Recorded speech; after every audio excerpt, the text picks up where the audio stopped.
Welcome to Friday. It is Meet the Press Daily. Good evening. I'm Chuck Todd here in Washington, capping off quite the week where impeachment and the 2020 race are starting to collide. The day after the House's historic vote to impeach President Trump, the 7 top Democratic presidential candidates clashed on stage in Los Angeles. And it turned out to be a pretty revealing and contentious portrait of a party that is trying to orient itself amid the bitterness, the partisanship, and the uncertainty of this moment. And under those conditions, Elizabeth Warren may have struggled the most last night. She had some standout moments for sure, but the big moment came when she tried to attack Pete Buttigieg's fundraising, and then he responded. The mayor just recently had a fundraiser that was held in a wine cave full of crystals and served $900 a bottle wine. We made the decision many years ago that rich people in smoke-filled rooms would not pick the next president of the United States. Billionaires in wine caves should not pick the next president of the United States. According to Forbes magazine, I am literally the only person on this stage who's not a millionaire or a billionaire. Your net worth is 100 times mine. This is the problem with issuing purity tests you cannot yourself pass. We need the support from everybody who is committed to helping us defeat Donald Trump. Now, Warren's attack on Buttigieg's fundraisers may risk coming across to some Democrats as small potatoes compared to the weight of impeachment and taking on President Trump. And to be sure, Buttigieg didn't escape that exchange totally unscathed. Hashtag WineCave was trending on Twitter after the debate, featuring plenty of pictures of Pete with wealthy donors. Imagine him as the nominee and what Trump would do with that. On a night when others struggled to take on Buttigieg, Amy Klobuchar seemed to rattle him by focusing her attacks on defeating President Trump.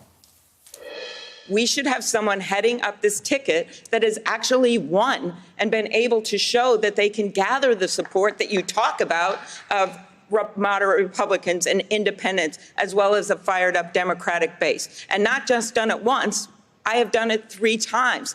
I think winning matters. If you want to talk about the capacity to win, try putting together a coalition to bring you back to office with 80% of the vote as a gay dude in Mike Pence's Indiana. If you had won in Indiana, that would be one thing. You tried and you lost by 20 points. Klobuchar had perhaps her best debate. Bernie Sanders stuck by his progressive positions, and I think he perhaps had a strong debate as well. And Joe Biden had one of his steadier performances. Here's Biden highlighting what many see as his strength as a potential general election candidate against Trump, appealing to moderates and promising to work with Republicans, even as they try to investigate him and his son.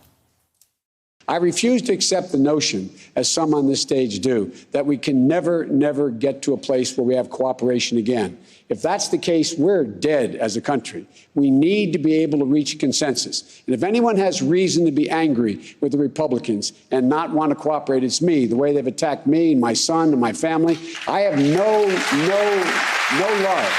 But the fact is, we have to be able to get things done. And when we can't convince them, we go out and beat them like we did in the 2018 election in red states and in purple states.